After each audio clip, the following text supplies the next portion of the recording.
দীর্ঘবিরতির পর ফের বাংলাদেশের জন্য খুলছে মালয়েশিয়ার শ্রমবাজার। তবে আনুষ্ঠানিক কার্যক্রম শুরু না হওয়া পর্যন্ত পাসপোর্ট ও অর্থ লেনদেন থেকে বিরত থাকতে নির্দেশনা দিয়েছে ঢাকা। এদিকে কর্মী নিয়োগ ও ব্যবস্থাপনা আরও সমন্বিত, কার্যকর ও সুশাসন ভিত্তিক করতে নতুন দিক নির্দেশনা নির্ধারণ করেছে কুয়ালালামপুর। প্রবাসীদের দাবি, এবার শুধু কর্মী পাঠানোর সংখ্যায় নয়, যেন গুরুত্ব দেওয়া হয় নিরাপত্তা ও অধিকারকে। পাশাপাশি প্রত্যেক কর্মী যেন চুক্তি অনুযায়ী কাজ, বেতন ও সুযোগ সুবিধা পান, তা নিশ্চিতের আহ্বানও প্রবাসীদের। এছাড়াও নিয়োগ প্রক্রিয়ায় গতি আনা, স্বচ্ছতা, কম খরচ ও দুই দেশের কার্যকর নজরদারির মাধ্যমে শ্রমবাজারকে দীর্ঘমেয়াদী, টেকসই ও আস্থাশীল করে তোলা সম্ভব বলে মনে করছেন প্রবাসীরা। যখনই কলিং শুরু হয় তখনই বড় ধরনের একটা সিন্ডিকেট তৈরি হয়।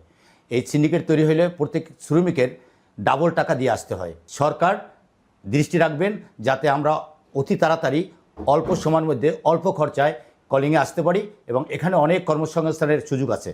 এর আগে মালয়েশিয়ায় কর্মী পাঠানোর সময় অনিয়ম, অতিরিক্ত ব্যয় নিয়ে দেশ বিদেশে ব্যাপক সমালোচনা হয়। অভিযোগ রয়েছে, লাখ লাখ টাকা খরচ করেও প্রতিশ্রুত চাকরি পাননি অনেকে। কেউ কেউ মাসের পর মাস কর্মহীন থেকেছেন।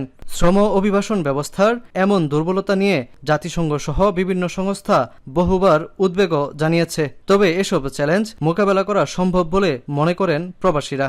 এবার যারা কলিংয়ে আসবেন স্বল্প খরচের ভিতরে যদি মালয়েশিয়া আসতে পারে, আর প্লাস আসার পরে যদি তারা কাজ পেয়ে যায়, তাহলে এই ঝামেলাটা আর হবে না। এবারের কলিং ভিসা নিয়ে আমাদের প্রবাসীদের পক্ষ থেকে আমরা খুবই আশাবাদী। অতীত অভিজ্ঞতা যেটা বলছে, কলিং ভিসার এক্সপিরিয়েন্স বাংলাদেশের জন্য ভালো না, কারণ 2023-24 সালে আপনাদের নিশ্চয় মনে আছে যে হাজারো বাংলাদেশের বৈধ পথে মালয়েশিয়াতে এসেও তারা তাদের প্রতিষ্ঠিত জব তারা পায়নি।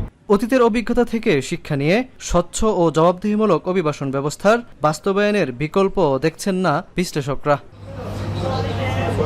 শাহরিয়ার তারেক, এখন মালয়েশিয়া।